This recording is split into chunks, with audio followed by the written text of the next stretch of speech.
Hi, ഞാൻ Nanditha. NEET 2022 all India rank 47 Kerala rank 1 നേടാൻ സാധിച്ചു. ഞാനിപ്പോൾ ഡൽഹി എയിംസിൽ സെക്കൻഡ് ഇയർ MBBS പഠിക്കുകയാണ്. നിങ്ങളുടെ പ്രിപ്പറേഷന്റെ ഏറ്റവും പീക്ക് പോയിന്റിൽ എത്തിയിരിക്കുകയാണ് നിങ്ങൾ. സോ ഈ ഒരു ടൈമിൽ ചിലർക്കെങ്കിലും ടെൻഷനൊക്കെ തുടങ്ങിയിട്ടുണ്ടാവും. ദയവ് ചെയ്ത് ടെൻഷൻ അടിക്കരുത്. അത് നിങ്ങളുടെ കോൺഫിഡൻസിനെ വളരെ മോശമായി ബാധിക്കും. നിങ്ങൾ ഇത്രയും കാലം ഹാർഡ് വർക്ക് ചെയ്തത് ഈ ഒരു ദിവസത്തിന് വേണ്ടിയാണ്. സോ ആ ഒരു ദിവസം നിങ്ങൾ വളരെയധികം കോൺഫിഡൻസോടുകൂടി ടെൻഷനൊന്നും ഇല്ലാണ്ട് കൂളായിട്ട് പോയി എക്സാം എഴുതണം. ഇതാണ് എനിക്ക് ഏറ്റവും ഇമ്പോർട്ടൻ്റ് ആയി പറയാനുള്ള കാര്യം, ഏറ്റവും ആദ്യം പറയാനുള്ള കാര്യം. കാരണം ഇനിയുള്ള ഒരാഴ്ച എങ്ങനെ പഠിക്കണം എന്ന കൺഫ്യൂഷനുള്ള ഒരുപാട് ആൾക്കാരുണ്ടാവും. എനിക്കും ഉണ്ടായിരുന്നു. സോ അതിനു വേണ്ടി ചില കാര്യങ്ങൾ പറയാനാണ്, ഈ ഒരാഴ്ച എങ്ങനെ യൂട്ടിലൈസ് ചെയ്യണം എന്ന് പറയാനാണ് ഞാനിപ്പോൾ വന്നത്. സബ്ജക്ട് വൈസ് നോക്കുകയാണെങ്കിൽ ഫിസിക്സിൽ ഏറ്റവും ആദ്യം മനസ്സിലാക്കേണ്ട കാര്യം, ഇനി ഫുൾ ചാപ്റ്റർ വായിക്കാനോ അല്ലെങ്കിൽ എല്ലാ ക്വസ്റ്റ്യൻസ് ചെയ്യാനോ സമയമില്ല എന്ന് മനസ്സിലാക്കുക. You need to brush up all the important topics. അതാണ് ഇനി ചെയ്യേണ്ടത്. സോ സബ്ജക്ട് വൈസ് നോക്കുമ്പോൾ ഫിസിക്സിൽ നോക്കേണ്ട എന്താണെന്ന് വെച്ചാൽ, ഏറ്റവും ഇമ്പോർട്ടൻ്റ് ആയ ക്വസ്റ്റ്യൻസ്, നിങ്ങൾക്ക് ഏറ്റവും ബുദ്ധിമുട്ടാണ് എന്ന് തോന്നുന്ന ക്വസ്റ്റ്യൻസ് വീണ്ടും ചെയ്ത് നോക്കുക. എന്ന് വെച്ച് എല്ലാ ക്വസ്റ്റ്യൻസും ചെയ്യാൻ നിൽക്കരുത്. ഏറ്റവും ഇമ്പോർട്ടൻ്റ് ആയ ചില ടിപ്പിക്കൽ ക്വസ്റ്റ്യൻസ് ഉണ്ടാവും, ആ ക്വസ്റ്റ്യൻസ് വീണ്ടും ചെയ്ത് നോക്കാം. ആൻഡ് നിങ്ങളുടെ ഫോർമുല ബുക്ക് റിവൈസ് ചെയ്യുക. ഇപ്പോൾ ഓൾറെഡി നിങ്ങൾ ഫോർമുല ബുക്ക് ഉണ്ടാക്കിയിട്ടുണ്ടാവും എന്ന് ഞാൻ വിശ്വസിക്കുന്നു. ഫോർമുല ബുക്ക് റിവൈസ് ചെയ്യുക. എല്ലാ ചാപ്റ്റേഴ്സിൻ്റെയും എത്ര റിവൈസ് ചെയ്യാൻ സാധിക്കുന്നോ അത്രയും തവണ റിവൈസ് ചെയ്യുക. സോ അതാണ് ഫിസിക്സിൽ ഇനി ചെയ്യേണ്ടത്. സമ്മറിയിൽ നിങ്ങൾ മാർക്ക് ചെയ്ത ഇമ്പോർട്ടൻറ്റ് പോയിന്റ്സ് എന്തെങ്കിലും ഉണ്ടെങ്കിൽ അത് വായിച്ചു നോക്കുക. ടെക്സ്റ്റ് ഫുള്ളായിട്ട് വായിക്കാൻ നിൽക്കരുത്. ആൻഡ് കെമിസ്ട്രിയിലോട്ട് വരികയാണെങ്കിൽ ഫിസിക്കൽ കെമിസ്ട്രി ഇതേപോലെ തന്നെ ഫോർമുല ബുക്ക് വീണ്ടും റിവൈസ് ചെയ്യുക. ഏതെങ്കിലും ക്വസ്റ്റ്യനിൽ ഡൗട്ട് ഉണ്ടെങ്കിൽ അല്ലെങ്കിൽ ഏതെങ്കിലും ക്വസ്റ്റ്യൻ ഇമ്പോർട്ടൻ്റ് ആണ് എന്ന് തോന്നുകയാണെങ്കിൽ ആ ക്വസ്റ്റ്യൻസ് മാത്രം ചെയ്ത് നോക്കുക. ആൻഡ് ടെക്സ്റ്റിലുള്ള ചെറിയ ചെറിയ മൈന്യൂട്ട് പോയിന്റ്സ് ലൈക്ക് ചില എക്സാമ്പിൾസ് കാര്യങ്ങളൊക്കെ വീണ്ടും വായിച്ചു നോക്കുക. ആൻഡ് ഓർഗാനിക് കെമിസ്ട്രി വരുമ്പോൾ ദയവ് ചെയ്ത് ടെക്സ്റ്റിന് പുറത്തുള്ള റിയാക്ഷൻസ് ഇനി നോക്കാൻ നിൽക്കരുത്. ടെക്സ്റ്റിലുള്ള നെയിം റിയാക്ഷൻസ് ആൻഡ് ടെക്സ്റ്റിലുള്ള ഇമ്പോർട്ടൻ്റ് ആയ റിയാക്ഷൻ മെക്കാനിസംസ് ഇതെല്ലാം വീണ്ടും വായിച്ചു നോക്കുക, ചെയ്തു നോക്കുക. ആൻഡ് അത്രയും കാര്യങ്ങൾ ചെയ്താൽ മതി. Organic chemistry mostly NCERT based ആയിട്ട് തന്നെയാണ് ചോദിക്കാറുള്ളത്. ആൻഡ് ഇനോർഗാനിക് കെമിസ്ട്രിയിലോട്ട് വരുമ്പോൾ എല്ലാ ചാപ്റ്റേഴ്സും വീണ്ടും വായിക്കാൻ സമയമുണ്ടെന്ന് തോന്നുന്നില്ലെങ്കിൽ ഏറ്റവും ഇമ്പോർട്ടൻ്റ് ആയി നിങ്ങൾ മറന്നു പോകുന്ന ചാപ്റ്റേഴ്സ് ഉണ്ടെങ്കിൽ അത് വീണ്ടും വായിച്ചു നോക്കുക. മറന്നു പോകുന്ന ടോപ്പിക്സ് ഉണ്ടെങ്കിൽ അത് വായിച്ചു നോക്കുക. ആൻഡ് ടെക്സ്റ്റിലുള്ള എല്ലാ ടേബിൾസും ഒന്നുകൂടി റിവൈസ് ചെയ്യാൻ ശ്രദ്ധിക്കണം. എല്ലാ ട്രെൻഡ് കാര്യങ്ങളെല്ലാം എക്സാമ്പിൾസ് എല്ലാം റിവൈസ് ചെയ്യാനായിട്ട് ശ്രദ്ധിക്കണം. സോ അതാണ് കെമിസ്ട്രീനെ കുറിച്ച് പറയാനുണ്ടായിരുന്നത്. ബയോളജിനെ കുറിച്ച് പറയുമ്പോൾ എല്ലാ ചാപ്റ്റേഴ്സും വായിക്കാൻ സമയമില്ല എന്ന് നിങ്ങൾക്ക് തോന്നുകയാണെങ്കിൽ, എല്ലാതും വായിക്കാൻ സാധിക്കുകയാണെങ്കിൽ വളരെ നല്ലത്.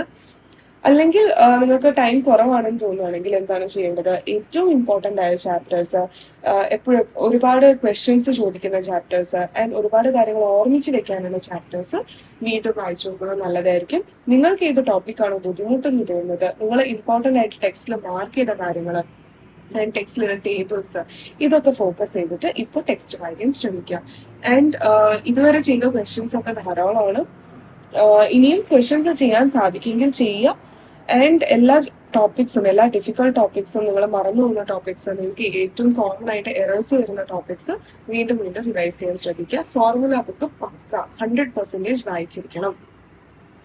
സോ ഇതാണ് സബ്ജക്ട് വൈസ് എനിക്ക് പറയാനുണ്ടായിരുന്നത്. ആൻഡ് ഇനി എക്സാം എഴുതുന്നതിനെ കുറിച്ച് പറയുകയാണെങ്കിൽ, ഇതുവരെ നിങ്ങൾ പ്രിപ്പയർ ചെയ്യായിരുന്നു, എക്സാമിനേഷന് വേണ്ടി പഠിക്കുമായിരുന്നു. ഇനി എക്സാം എഴുതേണ്ട ടൈമിൽ ശ്രദ്ധിക്കേണ്ട കുറച്ച് കാര്യങ്ങളുണ്ട്. എക്സാം ടൈമിൽ എഴുതുമ്പോൾ എല്ലാ ക്വസ്റ്റ്യൻസും ഫുള്ളായിട്ട് വായിക്കാൻ ശ്രമിക്കുക. എല്ലാ ഓപ്ഷൻസും വായിക്കാൻ ശ്രമിക്കുക. കുറച്ച് ഓപ്ഷൻസ് വായിച്ച് ഓക്കെ ആൻസർ കിട്ടി എന്ന് പറഞ്ഞിട്ട് ചാടി കയറി ബബിൾ ചെയ്യാൻ നിൽക്കരുത്. എല്ലാ ഓപ്ഷൻസും വായിക്കുക. അതിൽ പറഞ്ഞിട്ടുണ്ടാവും സ്പെസിഫിക്കലി മോസ്റ്റ് അപ്രോപ്രിയേറ്റ് ആൻസർ എന്ന്. So you need to get to the most appropriate answer. So ചാടി കയറി ബബിൾ ചെയ്യാൻ നിൽക്കരുത്. കാരണം മിക്ക ഓപ്ഷൻസും ലൈക്ക് സിമിലർ തന്നെയായിരിക്കും.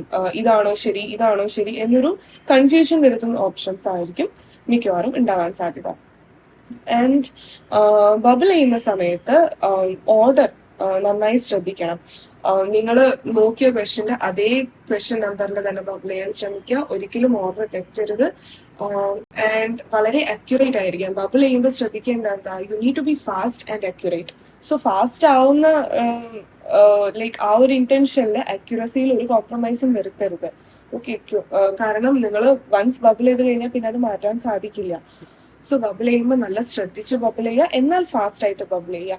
ഇതുവരെ നിങ്ങൾ OMR ചെയ്ത് പ്രാക്ടീസ് ചെയ്തിട്ടുണ്ടാവും ഞാൻ വിചാരിക്കുന്നു. ഇല്ലെങ്കിൽ ഇനിയുള്ളൊരു 2-3 ദിവസത്തിൽ പ്രാക്ടീസ് ചെയ്യുക. കാരണം ലൈക്ക് ബബിളിംഗ് വളരെ ഇമ്പോർട്ടൻറ്റ് ഫാക്ടറാണ് എക്സാമിന്. ആൻഡ് എക്സാം ഇതുവരെ നിങ്ങൾ 2 to 5 ടൈമിൽ ഉറങ്ങുകയോ അങ്ങനെ എന്തെങ്കിലും ചെയ്യുന്നുണ്ടെങ്കിൽ ഇനി ആ ശീലം മാറ്റുക. ഇനിയുള്ള ഒരു 5-6 ദിവസം 2 to 5 ടൈമിൽ തീരെ ഉറങ്ങാൻ പാടില്ല. You need to be energetic during that time. കാരണം ആ ടൈമിൽ നിങ്ങൾ നിങ്ങളുടെ എക്സാം എഴുതാൻ പോവുകയാണ്. സോ ആ ഒരു ബോഡി ക്ലോക്ക് ഇപ്പോഴേ ഉണ്ടാക്കാൻ ശ്രമിക്കുക. ഈ ഒരു 5-6 ദിവസം അതിനു വേണ്ടി ഡെഡിക്കേറ്റ് ചെയ്യുക. 2 to 5 ഒരിക്കലും ലൈക്ക് ഉറങ്ങാണ്ടിരിക്കുക ആൻഡ് ബാക്കി ടൈം പാസ് കാര്യങ്ങളൊന്നും ചെയ്യാണ്ട് നല്ല എഫിഷ്യൻ്റ് ആയിട്ട്, നല്ല ബ്രെയിനിന് നല്ല എഫിഷ്യൻ്റ് ആയിട്ട് വർക്ക് ചെയ്യാനുള്ള ടാസ്കുകൾ കൊടുക്കുക 2 to 5 ടൈമിൽ. ഓക്കെ, സോ ഇതാണ് എക്സാം എഴുതുമ്പോൾ ശ്രദ്ധിക്കേണ്ടത്. ഒരു ക്വസ്റ്റ്യൻ കണ്ടാൽ പാനിക് ആവാണ്ടിരിക്കുക. ഈ ഒരു ക്വസ്റ്റ്യൻ എനിക്ക് അറിയുന്നില്ലല്ലോ എന്ന് പറഞ്ഞ് 3-4 മിനിറ്റ് ആ ക്വസ്റ്റ്യനിൽ തന്നെ ഡിവോട്ട് ചെയ്യാൻ നിൽക്കാണ്ട്, അറിയുന്നില്ലെങ്കിൽ ആ ക്വസ്റ്റ്യൻ അപ്പം ലീവ് ചെയ്യുക, അടുത്ത ക്വസ്റ്റ്യൻ അറ്റൻഡ് ചെയ്യുക, പിന്നീട് രണ്ടാമത് വന്ന് ആ ക്വസ്റ്റ്യൻ വീണ്ടും അറ്റൻഡ് ചെയ്യുക. അപ്പോൾ നിങ്ങൾക്ക് കിട്ടാനുള്ള ചാൻസ് കൂടുതലാകുള്ളൂ. ആൻഡ് ഒരു ക്വസ്റ്റ്യന്റെ മുകളിൽ തന്നെ ടൈം ഡിവോട്ട് ചെയ്ത് ലൈക്ക് സമയം കളയരുത്, കാരണം ബാക്കി ഒരുപാട് ക്വസ്റ്റ്യൻസ് പെൻഡിങ് ആവും പിന്നെ. സോ അതാണ് എക്സാം എഴുതുന്നതിനെ കുറിച്ച് എനിക്ക് പറയാനുണ്ടായിരുന്നത്. സോ ഇത്രയൊക്കെ കാര്യങ്ങൾ ശ്രദ്ധിച്ചാൽ മതി ഇനി. ആൻഡ് ഇപ്പോൾ സമ്മർ സീസൺ ആണ്. സോ നന്നായി വെള്ളം കുടിക്കുക. ഇനിയുള്ള ദിവസങ്ങളിൽ വയ്യാണ്ടാവാണ്ടിരിക്കാൻ ശ്രദ്ധിക്കുക.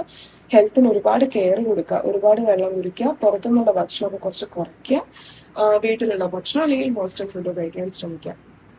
So try to be healthy. And confidence issues ഒരിക്കലും ഉണ്ടാവാണ്ട് ശ്രദ്ധിക്കുക. ശരിയാണ്, ടെൻഷനൊക്കെ കുറച്ച് പേർക്കെങ്കിലും ഉണ്ടാവാം. എക്സാം ടെൻഷൻ എല്ലാവർക്കും ഉണ്ടാകുന്ന കാര്യം തന്നെയാണ്. പക്ഷെ ആ ഒരു ടെൻഷൻ മനസ്സിലോട്ട് അധികം എടുത്ത് നിങ്ങളുടെ കോൺഫിഡൻസിനെ അത് ബാധിക്കാൻ പാടില്ല. നിങ്ങളുടെ നീറ്റ് എഴുതാൻ പോകുന്ന ദിവസം നിങ്ങൾ വളരെയധികം കോൺഫിഡൻസോട് കൂടി ടെൻഷനൊന്നും അടിക്കാണ്ട് പോകണം. എന്നാലും നിങ്ങൾക്ക് നിങ്ങളുടെ ബെസ്റ്റ് ഔട്ട്പുട്ട് കൊണ്ടുവരാൻ പറ്റത്തുള്ളൂ. നിങ്ങളുടെ ഇത്രയും കാലത്ത് ഹാർഡ് വർക്കിന്റെ റിസൾട്ടാണ് നിങ്ങൾക്ക് അന്ന് കിട്ടാൻ പോകുന്നത്. So be happy for that and be confident. So ടെൻഷനൊന്നും അടിക്കാണ്ടിരിക്കുക. All the best. എൻട്രൻസ് സംബന്ധമായ വാർത്തകളും അപ്ഡേഷനുകളും ഏറ്റവും വേഗം ആധികാരികമായി അറിയാൻ brilliant study centre Pala YouTube channel subscribe ചെയ്യുക. ബെൽ ഐക്കൺ അമർത്തുക. ഈ വീഡിയോ മറ്റ് സുഹൃത്തുക്കളിലേക്കും ഷെയർ ചെയ്ത് നൽകുക.